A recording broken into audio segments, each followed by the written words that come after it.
وسط زحمة الترندات والفيديوهات المتكلفة خرجت بنت صغيرة اسمها رقية من أرياف مصر، مش معاها مطبخ فخم ولا كاميرات غالية ولا درس طبخ، لكن معاها حاجة أقوى بكتير وهي الصدق والبساطة. فيديوهاتها العفوية خطفت قلوب آلاف المتابعين، وبتطبخ كأنها ست كبيرة وبتقدر تجمع بين المدرسة وحفظ القرآن وحبها للمطبخ. ايه ردها على تشبيهها بحبيبة بقى؟ تعالوا نشوف.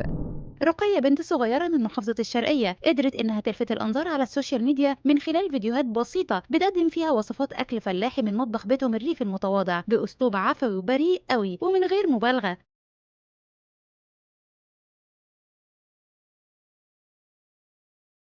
رقية سنها لسه صغير وما درستش طبخ ومش شيف محترف، لكن بتقدم وصفات الأكل بطريقة خلت الناس تحبها وبقى ليها متابعين بالآلاف على صفحتها واللي اسمها مطبخ المتواضع. ومع الوقت الصفحة ابتدت تكبر والتفاعل بيزيد، وبقت نموذج إن النجاح مش محتاج إمكانيات ضخمة قد ما محتاج صدق واجتهاد.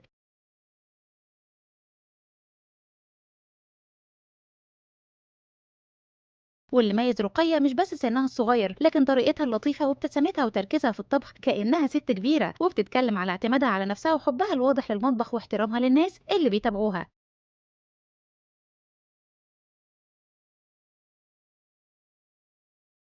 وكمان إنها بتحب المدرسة وبتذاكر دروسها برضه جنب الطبخ، وكمان حافظة القرآن الكريم ووالدتها معوداها على لبس الحجاب من صغرها خالص.